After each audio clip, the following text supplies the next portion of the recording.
Sa atong salmo nagkanayon ang tubag, dayga ang Ginoo kalag ko. Kung atong usisahon pag-ayo mga igsoon ko ni Kristo, baliko nato kung unsaon nato pagkakita, asa nato makutlo ang hinungdan niining pagdaig sa Ginoo nga atong kusog o atong kalag. Ato kanang makita maigsoon diya sa atong mga pagbasa. Diya sa atong unang pagbasa sa atong ebanghelyo, sa atong ikaduhang pagbasa. Angayan og daygon ang Dios nga atong kalag, atong amahan, pinaagi sa iyang pagkamanggihatagon, luyo sa iyang pagkamahigugmaon. Atong nadungog sa unang pagbasa maigsoon nga ang Dios manggihatagon. Og pinaagi ni ana gihatagan kita og ehemplo, no? Instrumento. Diya sa atong unang pagbasa, si Elias nakaengkwentro siya, nakahimamat siya og biyuda. Ang biyuda nga nangahoy ug iya kining gipangayuan og tubig ug pan. Ug una sa tanan kung atong tanawon, ang iyang tubag sa usa ka byuda dili man dautan. Kay miingon siya, nasayod ang Ginoo nga unsay naa kanako, nga akong lutoon nako ang para lang sa amoa, ug sa ako ang mga anak. Dili man dautan mga igsoon ang maong tubag sa byuda. Busa si Elias nagpadangat diya sa among byuda sa pagkamanggihatagon sa usa ka tawo nga naa kaniya. Nasayod si Elias. Ug iya kining gihatagan og kusog og inspirasyon sa pag-ingon, sige lang, hatagi lang gyapon ako. Og ang Dios magbalos diya kanimo. Ug tinuod mga igsoon ko ni Kristo, gihatagan si Elias og nahitabo ang pagkamahgihatagon sa Dios sa usa ka byuda. Wala sila nagutman, wala sila giuhaw sa pipila ka tuig. Ug atong makita mga igsoon nga diin ang Dios manggihatagon. Ug diya sa iyang pagkamanggihatagon, diya sa dagan sa atong kinabuhi, sa dagan sa kinabuhi sa usa ka byuda, diya sa atong unang pagbasa, makita kini pinaagi diya sa pagtuo o pagsalig sa Dios. Nga di ay ang mata nga gikinahanglan nato aron makita nato ang pagkamanggihatagon sa Dios, ang iyang pagkahigugmaon, mao ang pagtuo sa matag usa, ang pagsalig. Ug kanang pagtuo og pagsalig maigsoon ko ni Kristo, nagsumikad kana dili sa unsay naa diha kanato mga materials nga naa kanato, kundili una sa tanan ug labaw sa tanan ang sulod sa atong kasing-kasing, ang gugma. Nga kung higugma kita sa Dios, ang byuda na higugma sa Dios, dili lang kang Elias nga iyang gihatagan, ang iyang pagsalig, ang iyang pagtuo, iyang gipadangat ngadto sa Dios. Sa atong ebanghelyo maigsoon, gihatagan kita og ehemplo. Adunay duha maigsoon. Ang ehemplo sa dili angayan tawgon nga sumusunod ni Kristo. Ikadua, ang ehemplo sa unsay angay buhaton sa usa ka sumusunod ni Kristo. Una, gisaway ni Jesus ang mga batid sa balaod. ang mga Pariseo sa ilang tigpakaron ingnon diya sa ilang kinabuhi. Kining batid sa balaod mga igsoon, kining mga Pariseo mga igsoon ko ni Kristo sa panahon ni Jesus, sila ang halangdon, importante nga tao diya sa komunidad. Giila sila. Naduna sila garbo sa ilang kaugalingon. They became popular diya sa ilang komunidad tungod sa familiarity nila sa maong balaod. Og sa ilang taas kaayo nga mga pag-ampo. Og taas usab ang panglantaw sa ilang kaugalingon. Og pinaagi niya na nalimtan na nila kung kinsa ang nagtawag kanila sa pagkarelyoso, sa pagkabatid sa balaod. Sa ilang pagkasila, taas ang ilang garbo sa ilang kaugalingon, self-righteous, in other words. Nalimtan na nila ang mga kabus. Di nila mahatagan og bili. Para kanila is a kind of nuisance in the society. Samukan diya sa komunidad. Ug kana gisaway ni Jesus maigsuon ko ni Kristo. Dili angay tawgon nga sumusunod kaniya. Sumusunod ni Kristo. Ang gipakita ni Jesus nga ihimplo alang kanato nga masumusunod kining sama ni ining pobre nga byuda.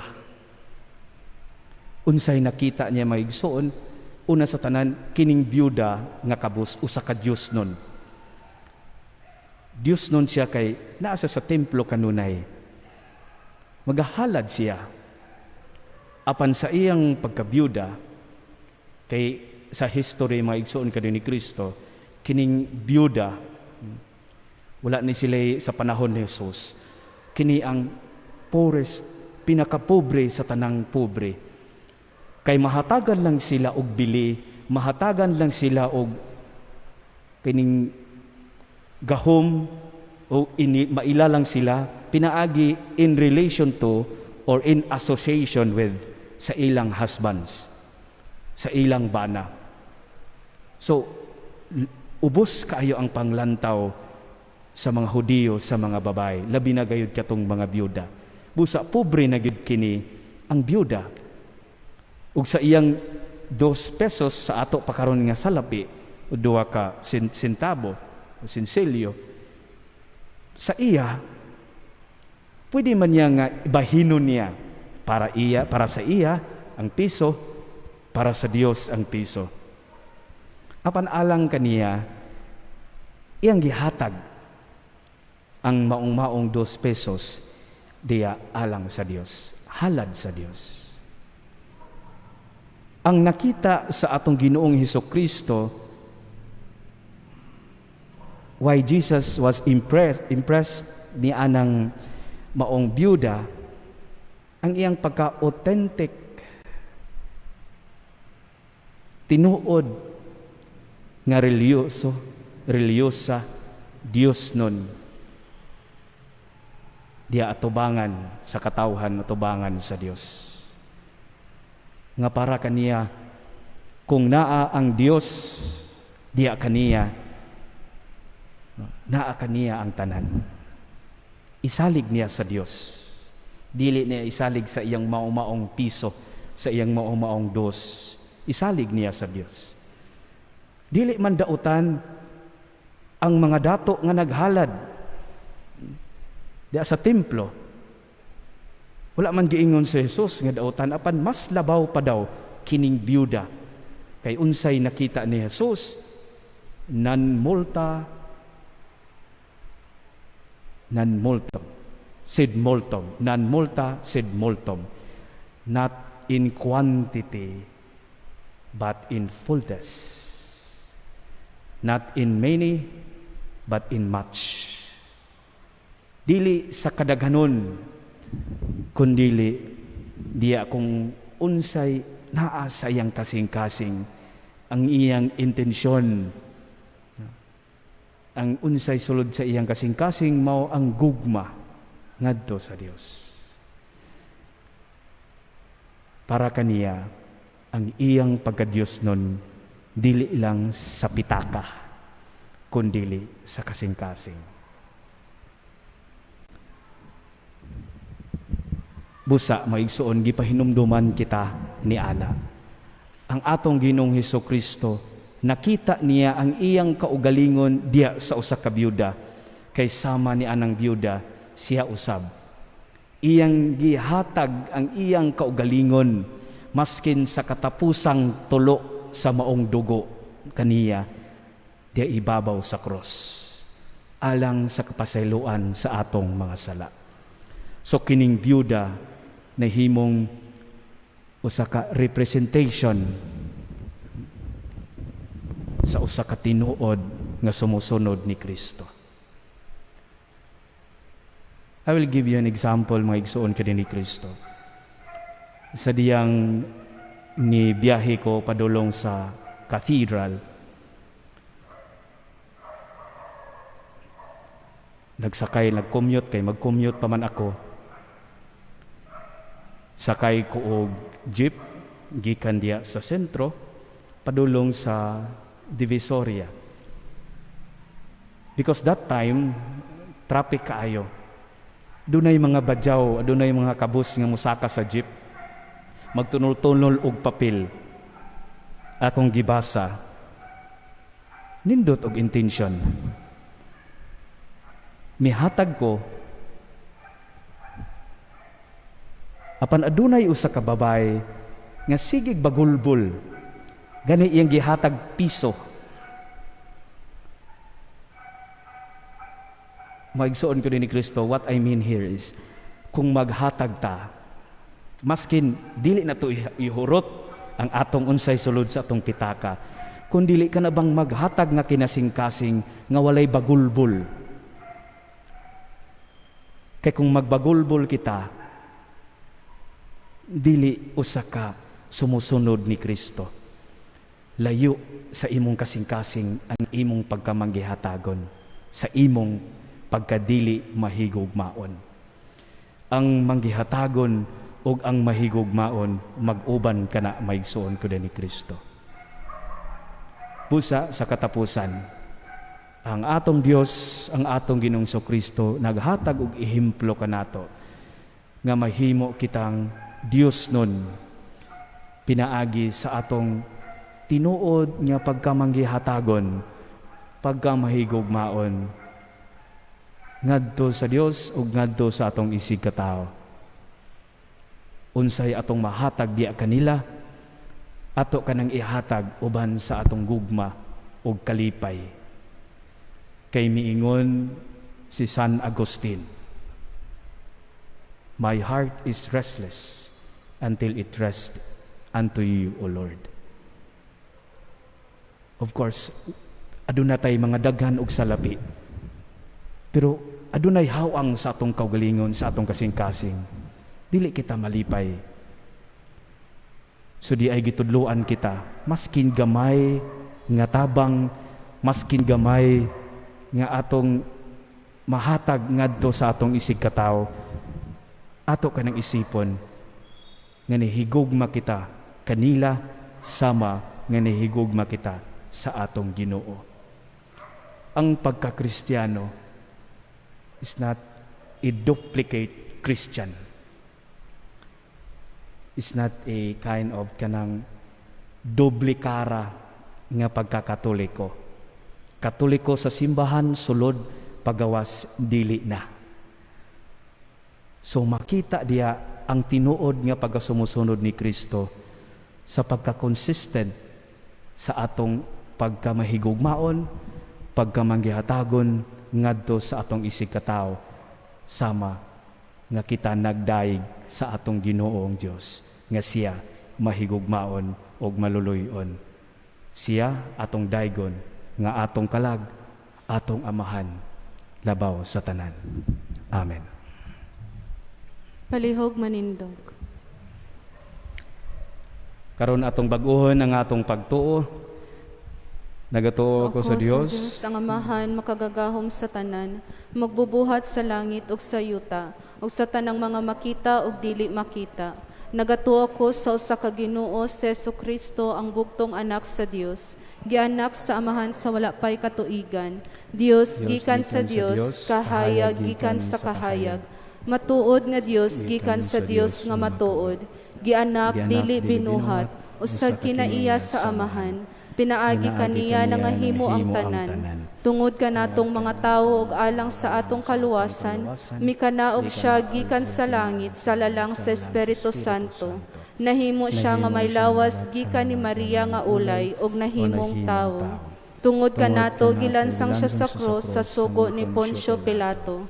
Nagantos siya, namatay ug gilubong. Sa ikatulong adlaw nabanhaw siya aron matuman ang kasulatan. Misaka siya sa langit ug nagalingkod sa tuos sa amahan. Mubalik siya nga mahimayaon aron paghukom sa mga buhi ug sa mga minatay, ug ang iyang gingharian walay katapusan. Nagatuo kami sa Espiritu Santo, ang Ginoo ug ang manghahatag sa kinabuhi. Nagagikan siya sa amahan ug sa anak, dungan sa amahan ug sa anak, gisimba siya ug gihimaya, ug misulti pinaagi sa mga propeta. Nagatuo kami sa usa ka santos, katoliko ug apostoliko nga simbahan. Nagaila kami sa usa ka bunyag alang sa kapasayloan sa mga sala. Nagapaabot kami sa pagkabanhaw sa mga minatay ug sa kinabuhi sa umaabot nga kalibutan. Amen. Mag-ampo kita sa Dios Amahan alang sa panginahanglan sa kabustang kaigsuunan o kanatong tanan. Sa matag pangamuyo kita muingon, himua kaming manggihatagon, Ginoo. Himua kaming manggihatagon, Ginoo. Alang kang Francisco, alang kang Francisco atong Santo Papa, atong obispo ug sa tanang kaparian, nga sa kanunay bansayon nila ang diwa sa pagkamanggihatagon ug pagkamalagaron, magampo kita sa Ginoo. Himua kaming manggihatagon, Ginoo. Alang sa mga opisyalis sa gobyerno, nga dili unta sila mahulog sa tentasyon sa kahakog ug pag-abuso sa gahom, magampo kita sa Ginoo. Himua kaming manggihatagon, Ginoo. Alang kanatong tanan nga niining tuig sa Missio Adventist, makakat-on unta kita sa pagpaubsanon ug pagkamanggihatagon sa kaugalingon, magampo kita sa Ginoo. Himua kaming manggihatagon, Ginoo. Alang sa mga sulugoon sa Dios, Venerable Francisco Paliola, SG, Venerable Teopilo Camumot ug Venerable Maria Beatriz Rosario Arroyo, nga mabayaw na sila sa kadungganan sa altar, magampo kita sa Ginoo. Himua kaming manggihatagon, Ginoo. Alang sa mga matutuong nangamatay, nga makadawat na sila sa gasa sa kinabuhing tunhay, magampo kita sa Ginoo. Himua kaming manggihatagon, Ginoo. mahigugmaong Amahan, hiusaha kami ug ang among mga pag-ampo diya sa bugtong nga sakripisyo ni Kristo nga among Ginoo. Amen. Amen. Palihog manlingkod.